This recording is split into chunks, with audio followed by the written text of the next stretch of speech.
So I got some surprise mail last week that I was really excited about. I've actually already opened it, but I'm gonna open it for you guys so you can see what it is. So like I said, it was surprise mail. I wasn't expecting anything.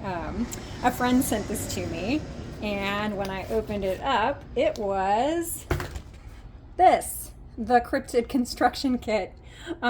So it's a kit of magnets, kind of like magnetic poetry, where you put it together and make different types of animals. And so I have gotten thousands of Instagram ads for this particular thing.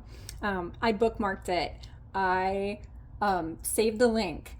I thought about ordering it for myself and I didn't. I thought about ordering it for my nephew who is 6 years old. I also didn't. And I kept getting the ads, and every time I saw it, I was like, I bet that's fun to play with. And so I was so excited when my friend sent it to me in the mail. Here's the back side. So yeah, I will show you what's inside and show you how it works. Over 90 magnetic parts included. Perfect for aspiring pseudoscientists. Very funny. And so it's made by this company called Dissent Pins. So yeah, I get a lot of ads for them, but this was a particularly well-targeted one. Even though I didn't actually buy the thing, someone else bought it for me, but you know, it was working. Okay, so since I told you that I had already opened this and messed around with it a little bit, I'm just going to show you kind of how it came together. So it comes, all the little pieces come in these little pop out things. They're really easy to pop out. It took me maybe like 3 minutes to do that. So if you have a little kid at your house and you buy this for them, it's not going to take 100 years to pop out all the things. They pop out really cleanly, which is nice. They also give you a full alphabet of letters, which I've not used at all, where you can name your critters. But yeah, that's not the part I care about, so haven't been doing that.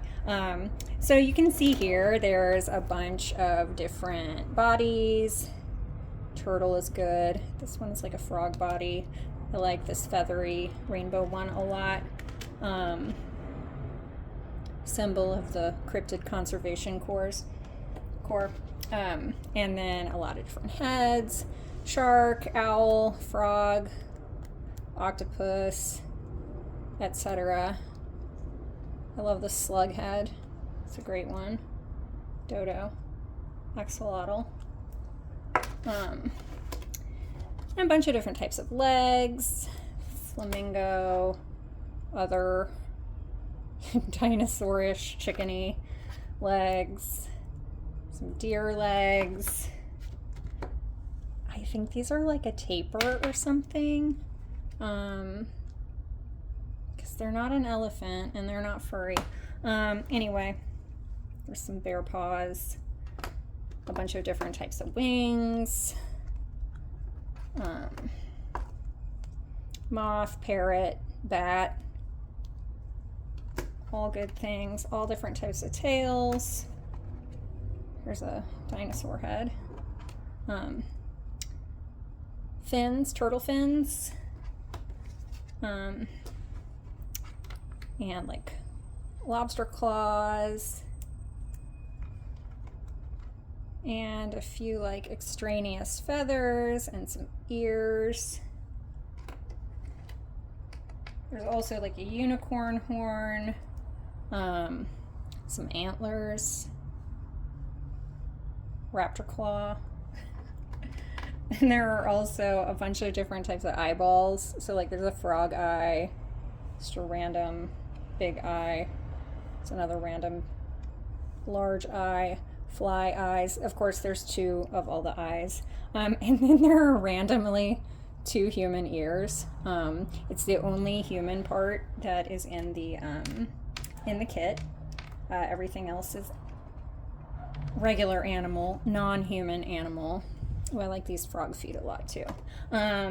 Anyway, so that's all the parts. So they're really easy to pop out and get started. And so I've been working on a like cookie sheet. I mean, technically this is made for you know, putting up on your refrigerator because all the parts are magnetic. But my kitchen is tiny and my refrigerator has stuff all over it. And so I really wanted to like spend some time playing with this thing. So I got myself a baking sheet.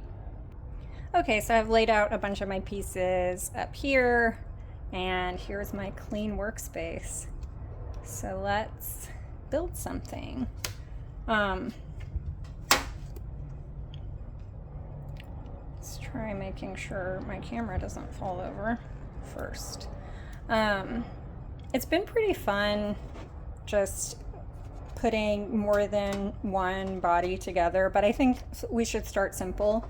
I think sometimes some of the funniest things I've made are just pretty straightforward. So let's just go through our heads here. Like I said, I like this rainbow feather body a lot, so we'll start out with that one. Put a little frog head on there. And then how about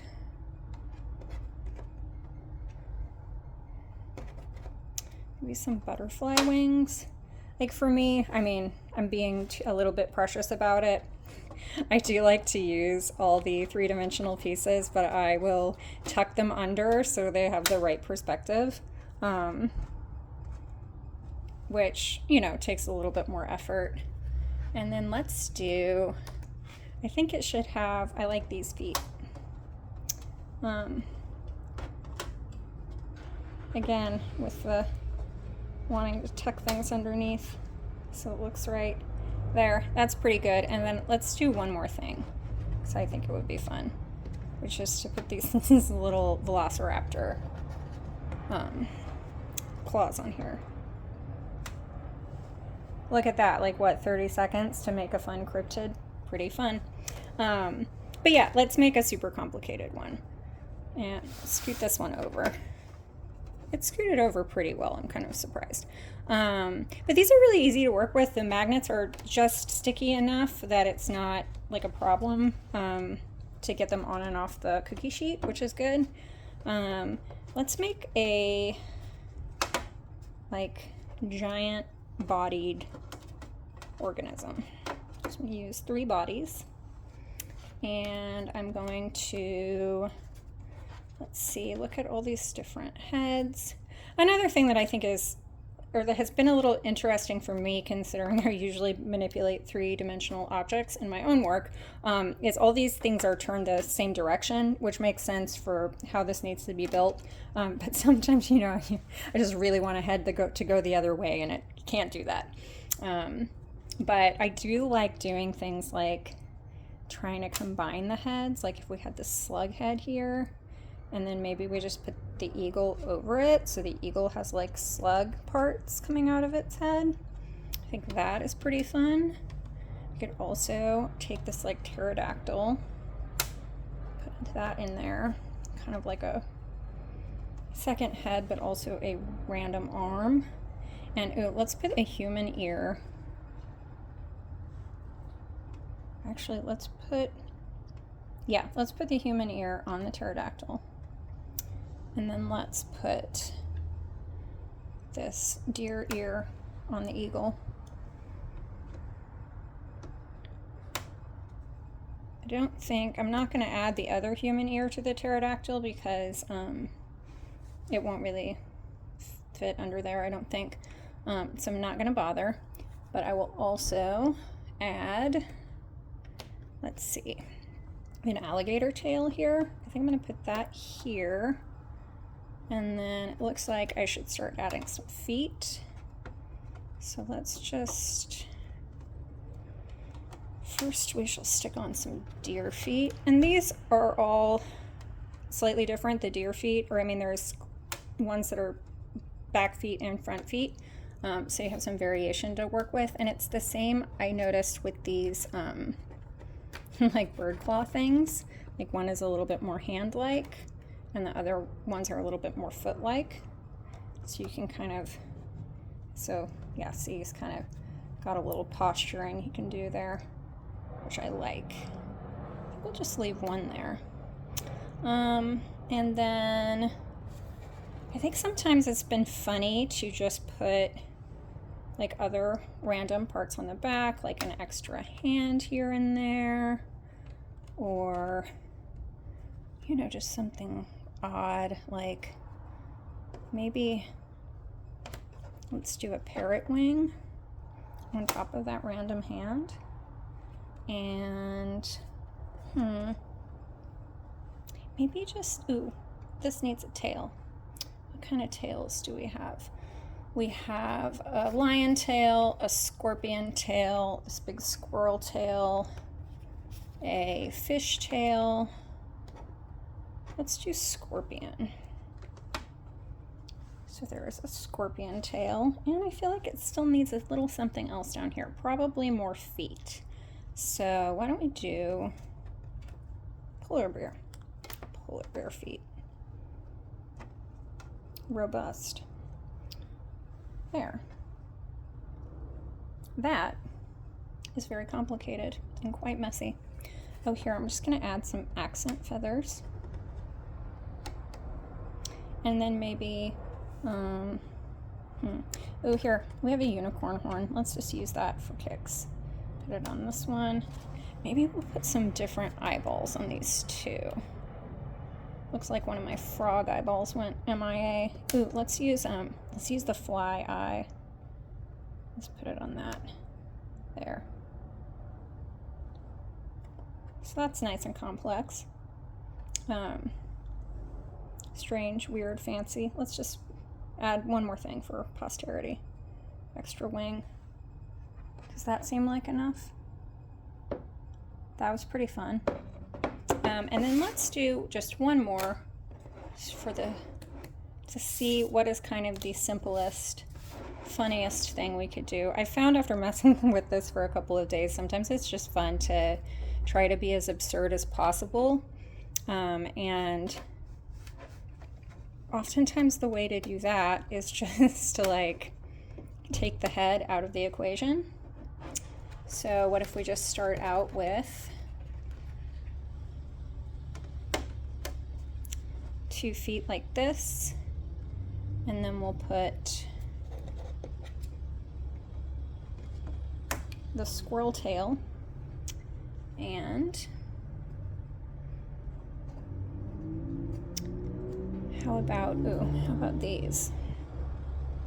A couple of flippers and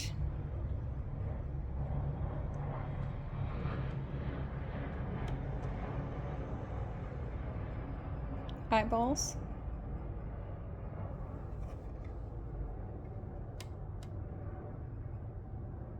And a single horn. How about that? That's just, I don't know. I mean, you know, whatever. I make these things all the time, not with this, but but in my own work. So it's just fun to see like the manipulation capabilities of it. And when you don't use the head, you can make some things that are really funny. Okay, just one more. See, even if you just do something, I think this is why this would be great for like little ones, but also slightly older. I mean, I guess it does take a little bit of an attention span, but you can do something so simple, just like an octopus with a foot. Like, that's funny. That's something we can all enjoy, isn't it? Now it looks like the velociraptor, eagle, fly, bear, bird, slug, creature is gonna eat the octopus foot guy. Anyway, as you can see, I've had a really good time with this. I'm gonna buy one for my nephew. He's 6. I think he'll really love it. He also enjoys drawing and creating things like this. So I think this is just a good, fun, easy activity. And if you have like a pizza pan or a cookie sheet you're not using, you can sit on your couch and you can make cryptids, or you can stick it to your fridge, and while you're, you know, waiting around to microwave something, you can build some cryptids. It's a good time. So I endorse the Cryptid Construction Kit made by Dissent Pins. If you've watched this, you're probably going to get ads for it, but if you don't, they're really easy to find. you know how to Google. So not thrift store stuff today, but a fun thing to do. You should get one of these and have a good time with it. Creativity is fun. All right, see you next time.